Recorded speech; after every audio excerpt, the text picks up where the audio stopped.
Hi folks, welcome back to the channel. Today what we're going to look at is, hang on a sec there, am I in black and white? Better change the date on the camera there. There we go. That's a bit better. Now, as I said, today's video is about wiring plugs. What we're going to do is wire two plugs. This is a normal 13 amp plug for internal use. They can be used externally as well, once you get a proper enclosure that goes over the complete plug and seals it at the bottom. I'll stick pictures of all of these things up as we go through them. The other plug I want to wire up is this one. This is a 32 amp plug, and I have a generator and I must convert the socket on the generator from 32 amp, which is this one, I'll stick a picture of that up again, down to a trading extension lead for the use internally inside the house. So that's what we're going to look at today. We'll wire up the two of those. Now, this video mightn't be of relevance to everybody everywhere due to different plug styles and constructions, but the same principles will apply. It's to make a secure, safe electrical connection, and this will have sort of relevance to automotive wiring, any model making that you might do. And I think we'll say it's one of those skills which is a valuable life skill to have. At some point in life, you're going to come across having to make up a plug or replace a plug or whatever. Okay, so that's what we'll look at today. Now here we are set up on the bench, and what I have is laid out a selection of tools and the plug itself obviously to fit. Now we need two lots of tools here. Number one, we need something to be able to cut the insulation, and we'll say we have our cable here, so we need to cut back some of the outer insulation, and then we'll also need to strip the top of each individual wire. Now, first things first is on the plug itself. Generally speaking, they come with some information on them, and this little bit of cardboard, I'll stick a better photograph of this up now rather than the video shot. But effectively what it tells us here is with three different lengths of wire. It tells us which wire goes into which connector.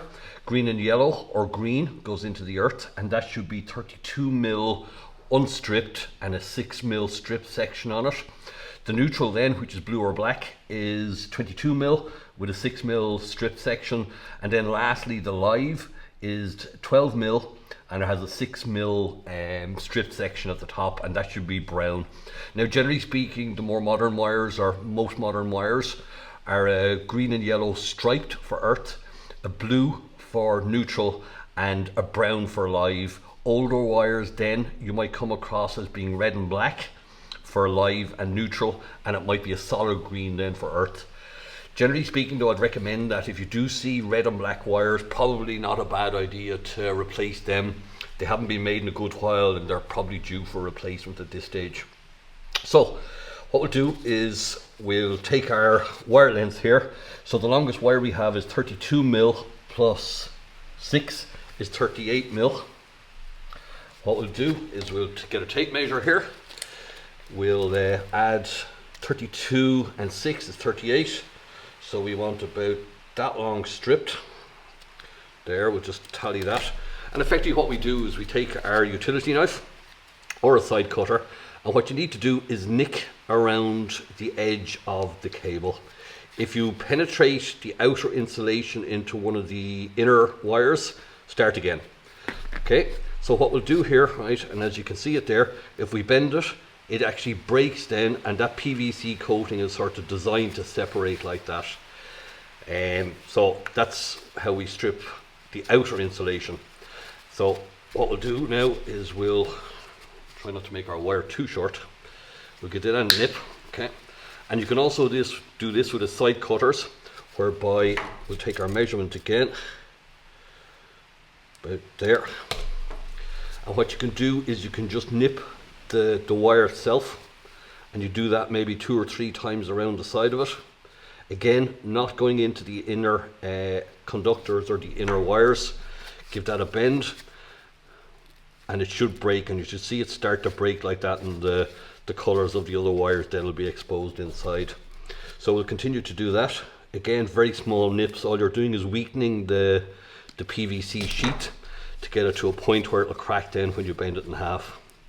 Like that, and you give it a twist and it should come off then first.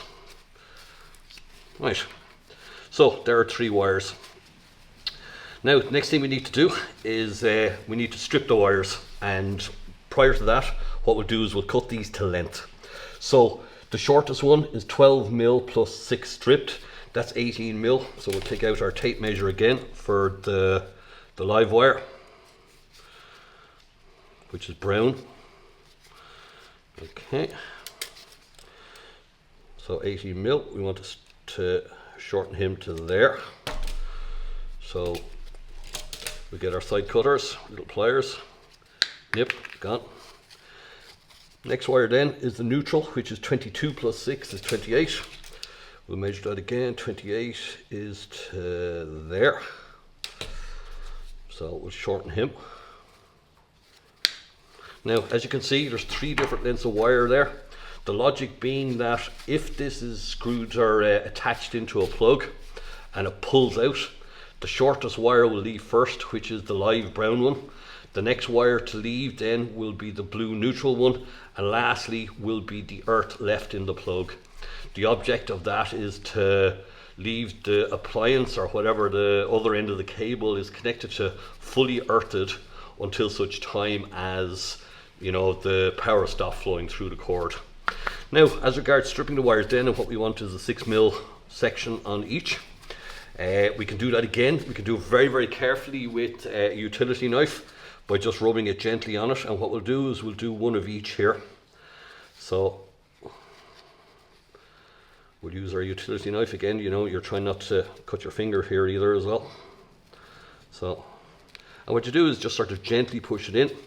There's no need to slice whether you're trying to avoid breaking any of the copper connectors, and you should be able to get something like that.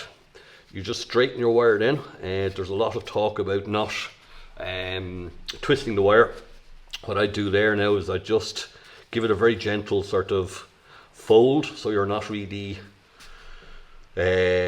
curling the wire, but you are sort of straightening any stray strands back in. Right, the next method of stripping a wire, we can use a wire strippers.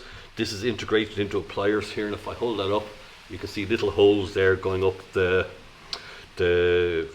teeth of the pliers, so to speak. So we'll do our next wire with one of these. So we stick them in, clamp down and pull, and off it comes. The next type of equipment you can use then would be an automatic wire strippers or wire strippers.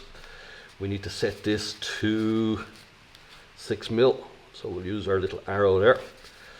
Okay, we can stick the wire in then as far as the guide, and it'll actually strip for us. If you were doing a lot of wiring work, one of those automatic wire strippers is a fantastic tool to have.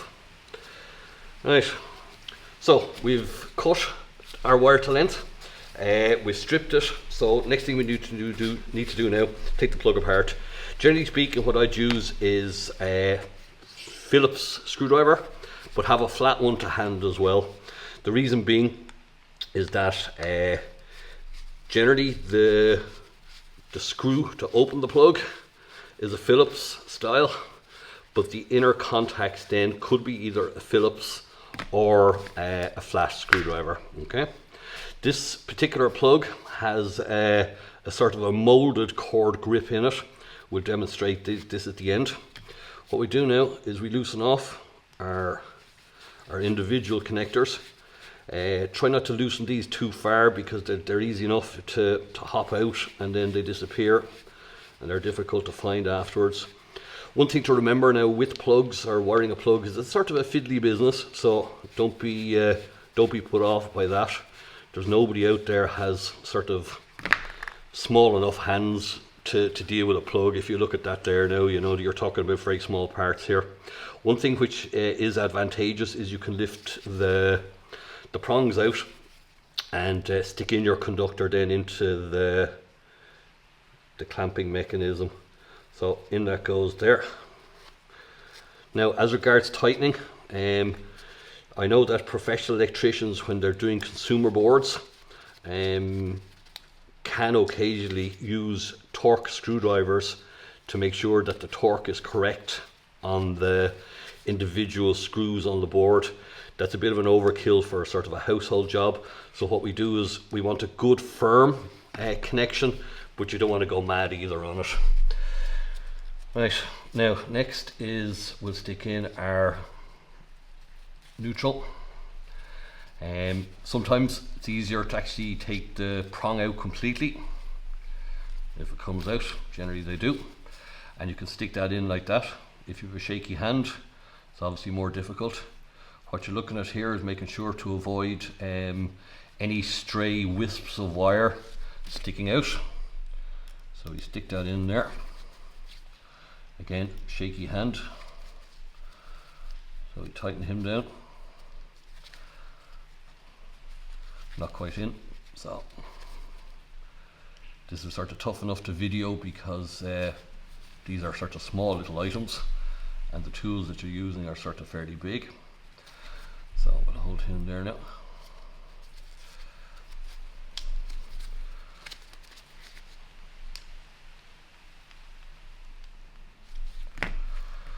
So that's two of them in. And what we can do then is lift out our final prong.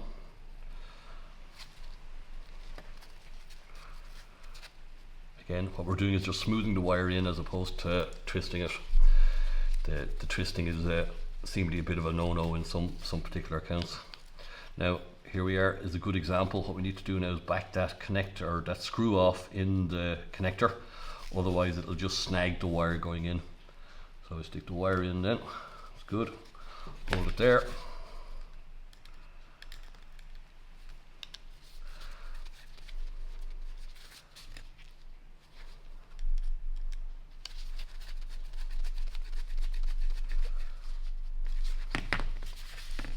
Now we have our three terminals sort of closed into place there, so we'll slot them back in. And what you'll notice then as you're doing this is that the three lengths of wires correspond to the lengths that they need to be for safety purposes. In this particular instance we have a sort of a plug-in or a push-in style cord grip. Some of them are screwed, and the screwed ones are sort of a little bit easier to manage. So we'll stick around our earth pin then, stick that in there, just smooth them in nicely. Probably a little bit tight there, so we'll just back off that. There we go. Now just before you close it up, just give these one final nip and make sure that you have them all adequately tight. Okay, that one could have done with a bit more. And again, just a little bit more. So the cord grip is attached there. We stick the cover on the plug, and then we stick our cover screw back into it then.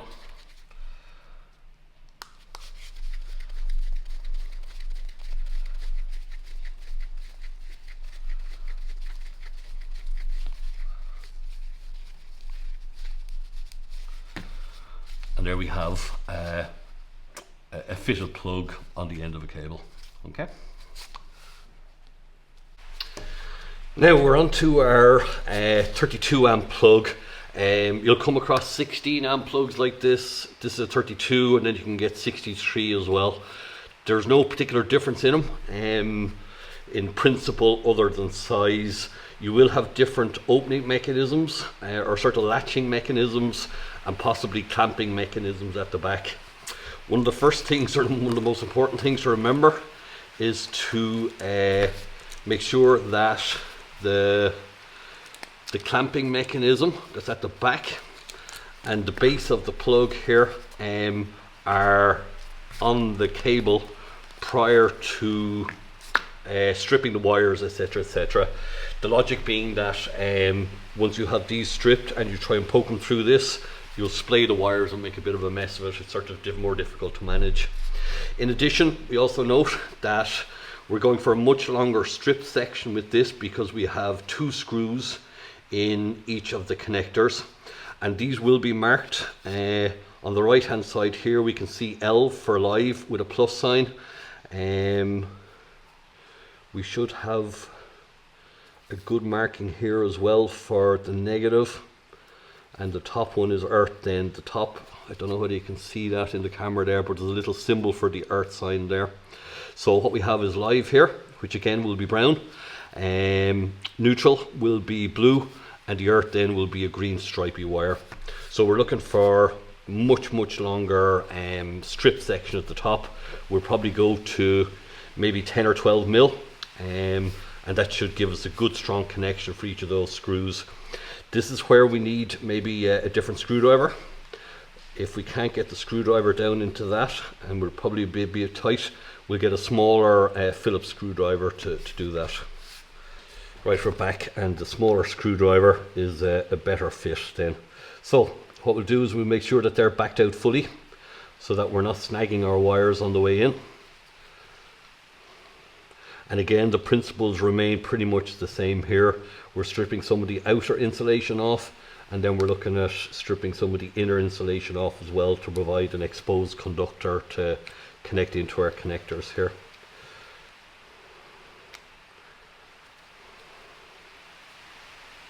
Right, I think we're fairly good.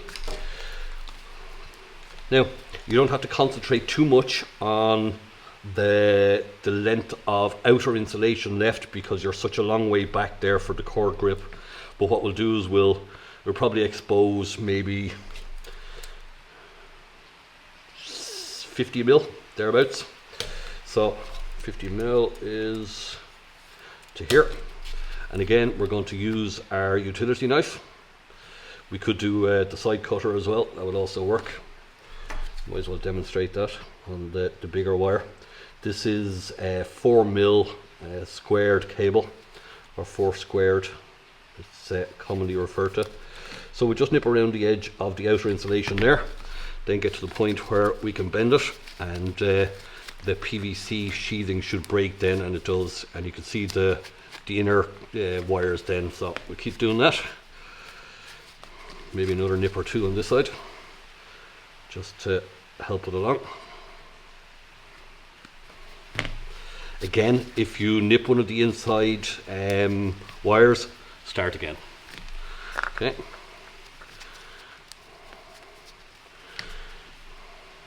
Now, basically speaking, our wires are going to go in like this, so we can probably shorten them a little bit and probably get away with maybe a 40 mil length. The less wire going around, the better. So we'll tighten that off. What we'll do now is we'll use our automatic strippers, and what we want here is a longer strip section this time, so we'll enlarge that.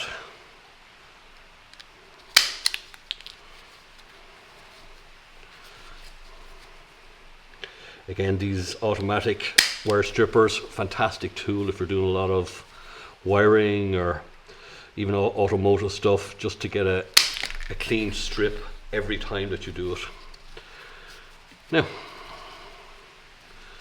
we want to angle these slightly so that they basically form the same shape as the receptacles here for the conductors.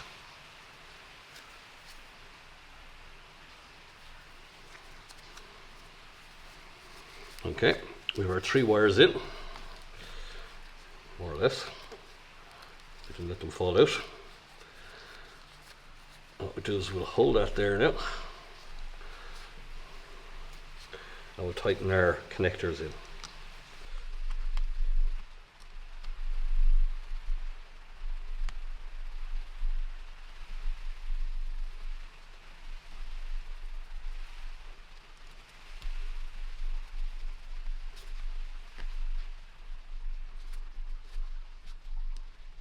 Now, that's our connectors properly connected in there. So what we need to do now is stick on our locking mechanism, and there's an arrow here which should match with an arrow here.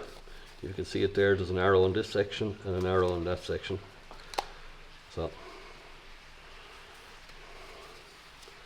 right, and then the lock, then you should see a sort of a little detente there for that lock. So we take our flat screwdriver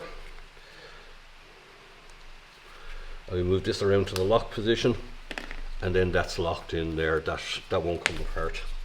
So our next piece then is to assemble our cord grip. The way these work is that there's a twofold function here. There's a rubber section inside which provides weather sealing, and these teeth then, as we tighten this section up, these teeth close in and close over on that rubber section, providing grip and weatherproofing. Yeah.